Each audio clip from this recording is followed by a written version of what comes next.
너는 내일 일을 자랑하지 말라. 하루 동안에 무슨 일이 일어날는지 내가 알 수 없음이니라.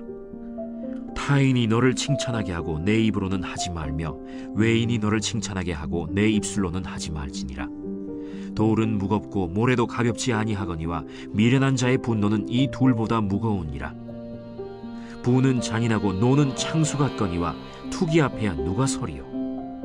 면책은 숨은 사랑보다 나으니라. 친구의 아픈 책망은 충직으로 말미암는 것이나 원수의 잦은 입맞춤은 거짓에서 난 것이니라.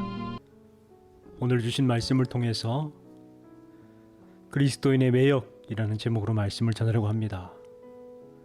여러분, 그리스도인들의 매력은 무엇이라고 생각하십니까? 디도서 2장 10절 말씀에 보면 오히려 모든 참된 신실성을 나타내게 하라. 이는 범사에 우리 구주 하나님의 교훈을 빛나게 하려 함이라 말씀하고 있습니다. 곧 참된 신실성이 그리스도인들의 매력이라는 것입니다. 신실한 성도들을 통해서 하나님의 교훈이 빛나게 된다는 거예요. 그런데 요즘은 더 이상 매력이 없습니다. 그리스도인들이 매력을 잊어버렸습니다. 세상의 사람들의 마음을 끄는 그 매력, 힘이 없어졌다는 거예요. 세상 사람들과 별반 다르지 않습니다. 무엇이 문제일까요? 예전에는 그리스도인으로서 매력 있는 삶을 살았었는데 지금은 그렇지가 못하다는 거예요.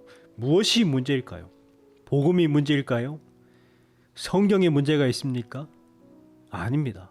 문제는 우리가 하나님의 말씀에 순종하지 않고 신실성을 나타내지 못하기 때문입니다. 입으로는 순종하지만 행위로는 불순종하고 있습니다. 우리에게는 경건의 모양은 있지만 경건의 능력은 없습니다. 매력 있는 그리스도인이 되려면 말씀에 순종해야 하나 순종하지 못하는 것입니다. 오늘 본문 잠언 27장 1절부터 6절 말씀에 보면 매력 있는 그리스도인이 되기 위해서 필요한 5가지를 이야기를 해주고 있습니다. 먼저는 자랑하지 않는 것입니다. 너는 내일 일을 자랑하지 말라. 하루 동안에 무슨 일이 일어날지 내가 알 수 없음이니라. 너는 내일 일을 자랑하지 말라 말씀합니다. 하루 동안에 무슨 일이 일어날지 알 수 없다는 것이죠. 저는 이 말씀을 묵상할 때에 고 안희숙 사모님이 작사한 복음성가 내일 일은 남 몰라요 가사가 생각이 났습니다. 내일 일은 남 몰라요. 하루하루 살아요. 불행이나 요행함도 내 뜻대로 못해요. 험한 이 길 가도 끝은 없고 고네요. 주님, 예수 팔레미사 내 손 잡아 주소서. 아버지여 날 붙드사 평탄한 길 주옵소서. 안희숙 사모님은 31살 때에 신사참배를 거부하고 일본은 유황불로 망하게 될 것이다 주장했다가 체포되었고 투옥되었습니다. 형무소에서 6년 동안 옥고를 치르다가 사형당하기 하루 전에 광복이 되어 풀려났습니다. 우리는 내일 일을 알지 못합니다. 전도서 8장 7절에는 이렇게 말씀하죠. 사람이 장래일을 알지 못하나니 장래일을 가르칠 자가 누구이랴.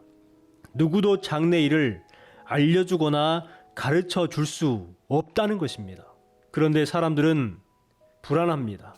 그래서 그 불안한 심리를 이용해서 미래를 알게 해주겠다는 사람들의 말에 현혹됩니다.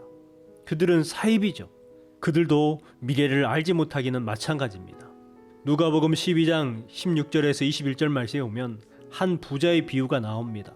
부자는 소출한 풍성한 많은 곡식들을 쌓아둘 곡간이 필요했습니다. 그래서 원래 있던 곡간을 헐고 더 크게 짓습니다. 모든 곡식과 물건들과 재물들을 가득 쌓아둡니다. 그렇게 한 후에 그 부자는 평안히 쉬면서 먹고 마시고 즐기자 했습니다. 그때 하나님께서 그 부자에게 말하죠. 어리석은 사람아, 오늘 밤 내 영혼을 도로 찾아가면 네가 지금까지 쌓아둔 것이 누것이 되겠느냐. 어리석다라고 했습니다. 오늘 우리는 부함을 자랑하지 말고 재물을 의지하지 말고 하나님을 의지하라고 말씀하고 있습니다. 성경은 자랑에 대해서 이렇게 말하고 있습니다. 자랑하는 자는 주 안에서 자랑할지니라. 내가 부득불 자랑할진대 내가 약한 것을 자랑하리라. 우리는 주님 안에서 자랑해야 합니다. 뿐만 아니라 강한 것을 자랑한 것이 아니라 약한 것을 자랑할 줄 아는 그리스도인이 되어야 하는 것입니다. 두 번째, 우리는 스스로 자신을 칭찬하지 말아야 합니다. 2절 말씀에 보면 타인이 너를 칭찬하게 하고 내 입으로 하지 말며 외인이 너를 칭찬하게 하고 내 입으로는 하지 말지니라 말씀하고 있습니다. 사자성어 가운데에 자화자찬이라는 말이 있습니다. 자기가 그린 그림을 스스로 칭찬한다는 뜻입니다. 어리석은 것이죠. 자기가 그려놓고 와, 잘 그렸다 이렇게 말하는 것은 어리석은 것이라는 것입니다. 여러분하고 대화할 때에 상대방이 자꾸 자기 자신을 자랑하는 사람과 대화를 하게 되면 기분이 어떻습니까? 썩 기분이 좋지 않습니다.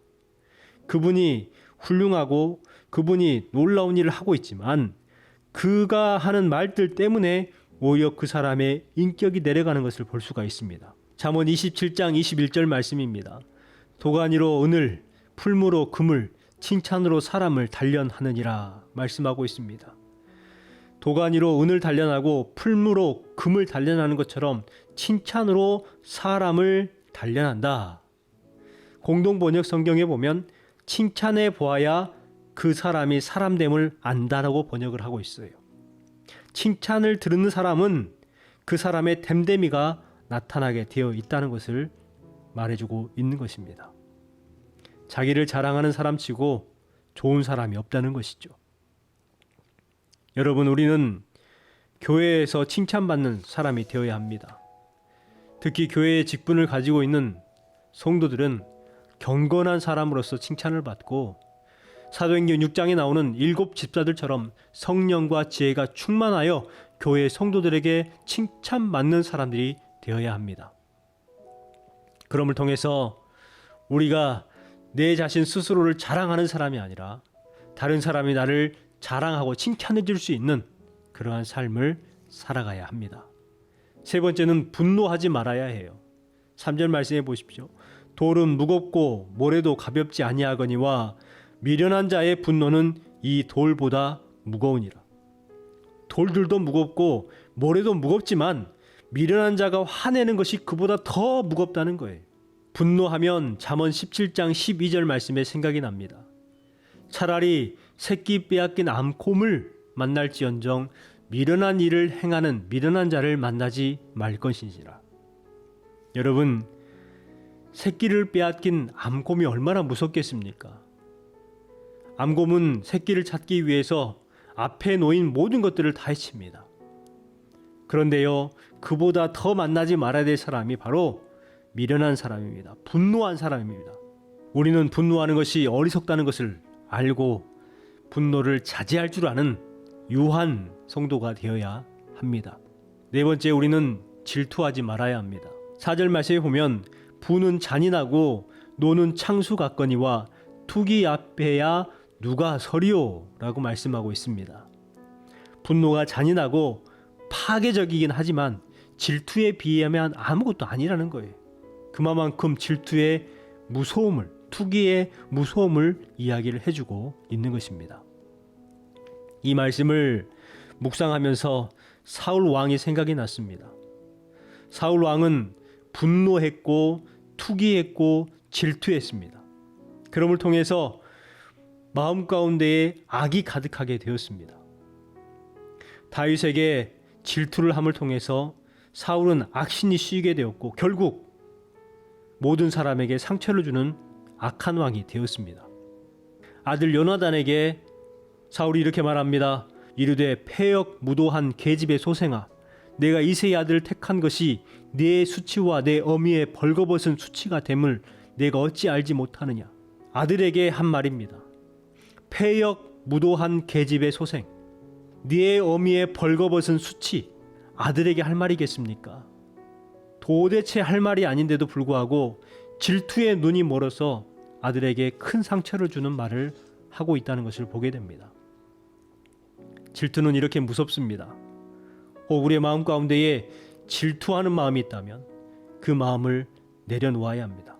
왜냐하면 질투의 무서움이 여기에 있기 때문에 그래요. 상대를 가리지 않고 상처를 주게 된다는 것입니다.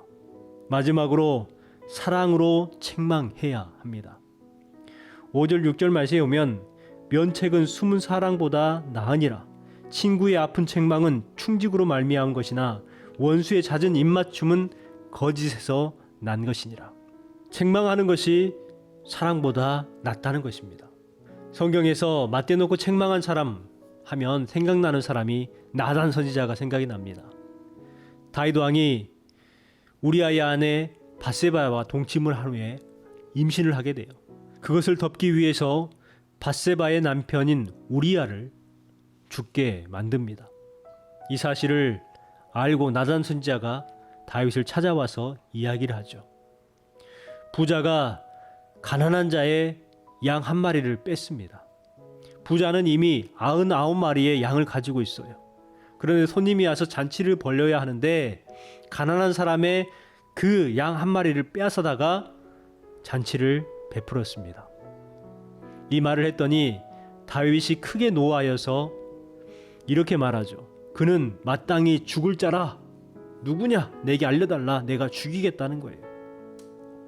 그때 나단 선지자가 당신이 그 사람입니다. 알려줍니다. 마땅히 죽어야 할 사람이 당신이라는 거예요.